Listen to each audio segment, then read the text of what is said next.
កាមេរ៉ា AI បំពាក់តាមដងផ្លូវអាចចាប់សញ្ញាអ្នកជិះល្មើសច្បាប់ក្រុមជំនួសប៉ូលីសចរាចរណ៍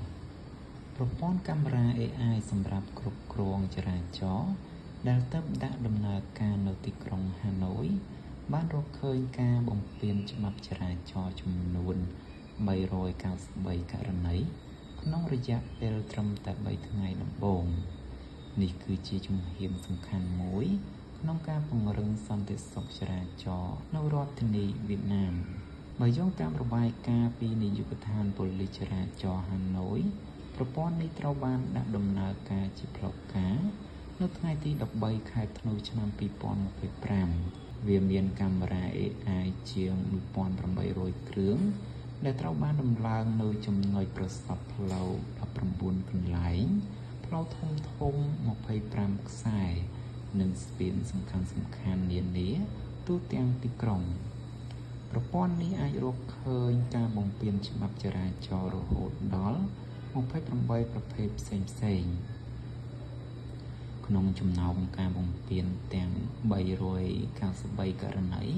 ដែលត្រូវបានកត់ត្រាពីថ្ងៃទី13ដល់16ខែធ្នូឆ្នាំ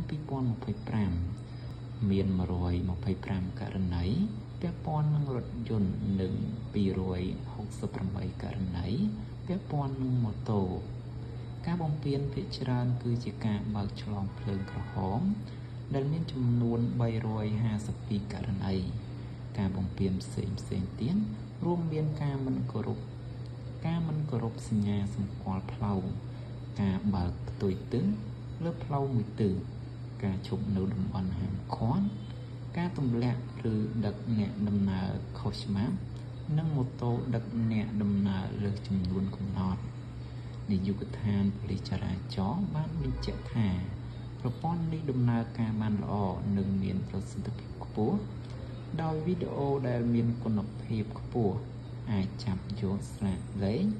ពេលវេលានិងឥរិយាបថបំពេញសម្រាប់ការផាកពិន័យដោយស្វ័យប្រវត្តិទិន្នន័យទាំងអស់ត្រូវបានបញ្ជូនទៅម៉ាស៊ីនមេកណ្ដាលនិងរក្សាទុករយៈពេល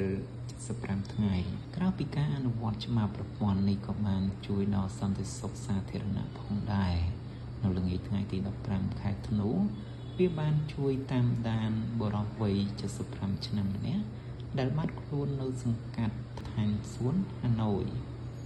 ផ្លូវដែលគាត់ដើរត្រូវបានតាមដានព័ត៌មានត្រូវបានចែករំលែកជាសាធារណៈហើយគាត់ត្រូវបានរកឃើញនិងត្រឡប់មកផ្ទះវិញដោយសុវត្ថិភាពនៅពេលព្រឹកព្រលឹមថ្ងៃទី16ខែធ្នូដោយសារជំនួយពីប្រជាជនក្នុងតំបន់ការដាក់ដំណើរការប្រព័ន្ធកាមេរ៉ា AI នេះត្រូវបានគេមើលឃើញថាជាវិធានការប្រសើរជាងការល្បាតតាមបែបប្រពៃណីដែលអាចរកឃើញការបំពានតិចតួចជាង